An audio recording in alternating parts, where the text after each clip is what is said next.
పరిశుద్ధ నామానికి మహిమ కలుగునుగాక. యేసయ్య పరిశుద్ధుడు, పరిశుద్ధుడు, పరిశుద్ధుడు. మనల్ని పరలోకానికి తీసుకెళ్ళడానికి ఆయన ఎంతో సహాయపడుతున్నాడు. ఆత్మను ఆర్పకండి, ప్రవచన వరాన్ని నిర్లక్ష్యము చెయ్యకండి అని దేవుడు చెప్పాడు. దేవుడు చెప్పినట్టుగా మనము నడుచుకుంటే ఎంతో దేవుడికి సహాయపడినట్టు ఉంటాం. దేవుడు ఆత్మకి సహాయము మనము చేసినట్లయితే మనల్ని ఆయన పవిత్రపరుస్తాడు, రోజు శుద్ధి చేస్తాడు. రోజు మన కల్మషాన్ని కడిగి యేసు రక్తంతో మనల్ని పరిశుద్ధపరిచి పవిత్రపరచడానికి మనము పశ్చాత్తాపడాలి, ప్రార్థన చేసుకోవాలి, దినదినము కంచి వేసుకోవాలి. గెరిసినియ దేశంలో మార్కు సువార్త 5వ అధ్యాయము, వారు ఆ సముద్రము అద్దరున గెరిసెల దేశానికి వచ్చిరి. ఆయన ధోని దిగ్గానే అపవిత్రాత్మ పట్టిన వాడు సమాధులలో నుండి వచ్చి ఆయనకి ఎదురుగా పడెను. వాడు సమాధులలో వాసము చేసేవాడు, సంకెళ్లతోనైనను ఎవడు వానిని బంధింపలేకపోయెను. సంకెళ్లతో ఎవడును వానిని బంధింపలేకపోయెను. దురాత్మశక్తులు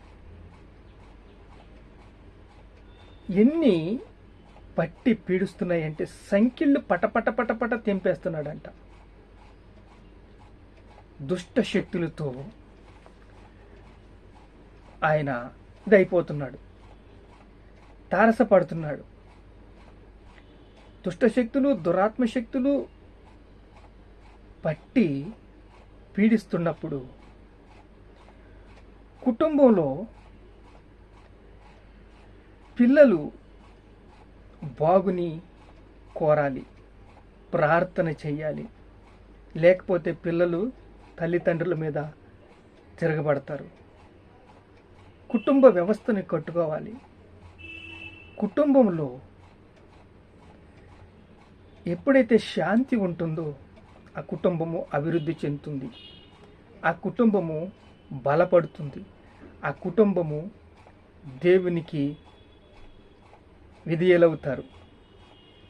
దేవుడి దగ్గరికి రండి, ఆయన మీ దగ్గరికి వస్తానని చెప్పిన దేవుడికి చర్చికి వెళ్ళినప్పుడు పరిశుద్ధంగా ఉండి ఇంటికి వచ్చిన తర్వాత మళ్ళా దురాత్మలతో కనెక్ట్ అవుతామంటే, పాపానికి దాసులు అవుతామంటే, చెర నుంచి విడిపించుకోకపోవటం అంటే, దాసత్వానికి కనెక్ట్ అయిపోతాం అంటే, ఇదిగో ఈ గెరసినియ సంఖ్యల చేత సమాధులలో ఉన్నాడు. సంఖ్యలన్నీ పటపటపట తెంపేస్తున్నాడు. వాడు సంఖ్యలను తెంపి కాలి సంఖ్యలను తుత్తునీలుగా చేసిన గనక ఎవడును వాడిని సాధుపరచలేకపోయెను. ఈరోజు భక్తి జీవితము ఎలా ఉందంటే, కుటుంబములో అశాంతి, అసమాధానం. కుటుంబ వ్యవస్థను కట్టుకుంటే అప్పులు, అనారోగ్యం, అంధకారం. శాంతి కావాలంటే దేవుడు మనకు ఎప్పుడు తోడుగా ఉన్నాడు.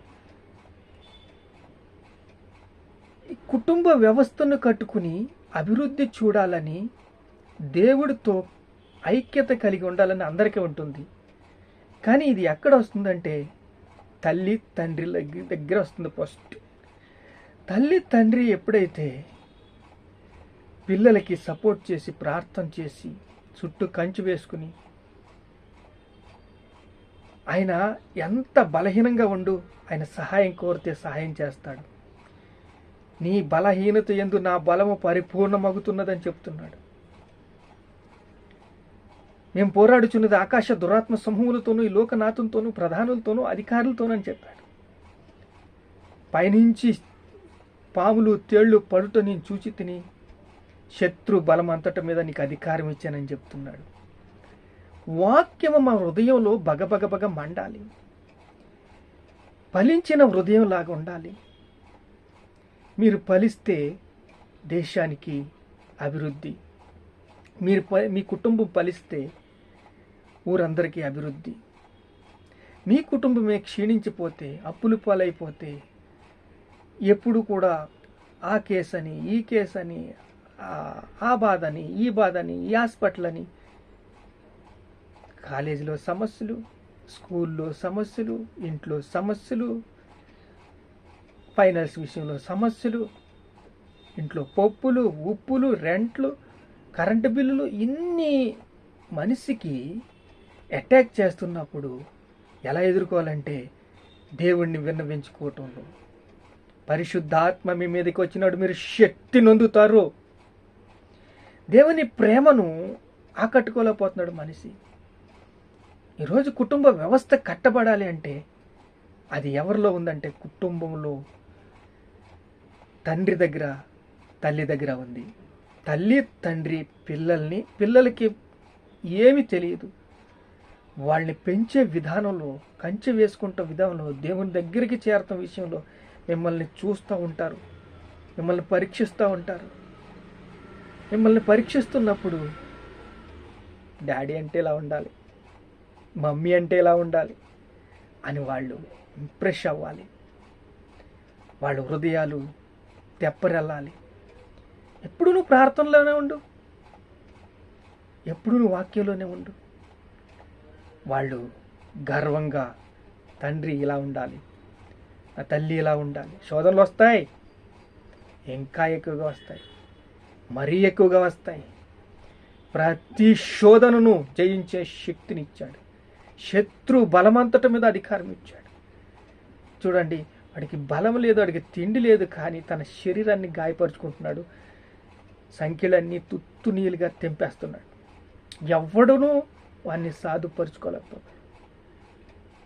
ఆత్మ, దురాత్మ, దుష్ట శక్తులు, అంధకార శక్తులు, చీకటి శక్తులు ఇవన్నీ కూడా అటాక్ చేస్తున్నప్పుడు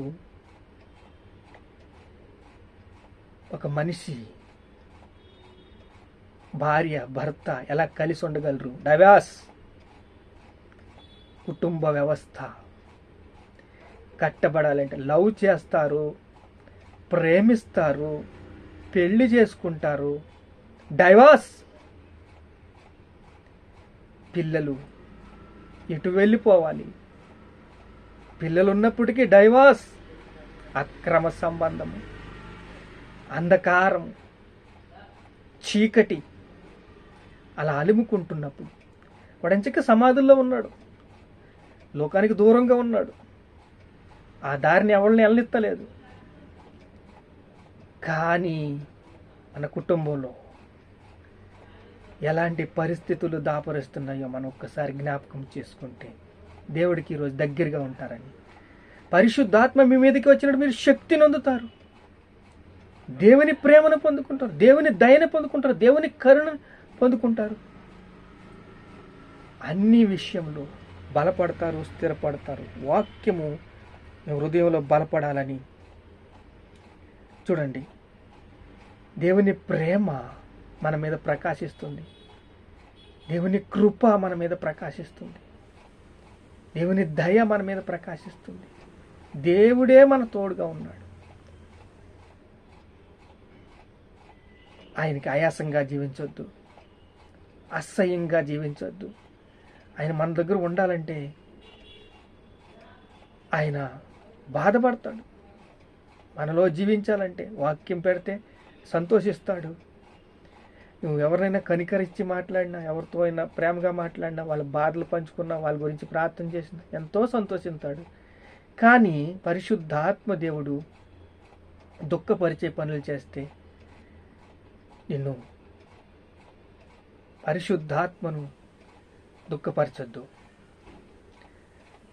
దేవుని ఆలయాన్ని పాడు చేస్తే నేను ఆయన్ని పాడు చేస్తానని చెప్పాడు. పాడు చేస్తే నువ్వు పాడైపోతావు, నీ కుటుంబం పాడైపోతుంది, నీ పిల్లలు పాడైపోతారు, నువ్వు నరకానికి వెళ్ళిపోతావు. దొంగతన నాశనానికి హత్యకి వచ్చి ఆయన ఎంతవరకు తీసుకెళ్ళిపోతాడంటే, దేవుడు ఎంతో సపోర్ట్ చేస్తున్నప్పుడు దేవుడికి అనుగుణంగా జీవించాలి, దేవుని ప్రేమను పొందుకోవాలి, దేవుని దయను పొందుకోవాలి, దేవుని కనికరాన్ని పొందుకోవాలి. దేవుడు చేసిన సంఖ్యలని తుత్తునీలుగా చేసేస్తున్నాడంట. ఆ దారిలో ఎవరిని తిరగనిస్తలేదంట.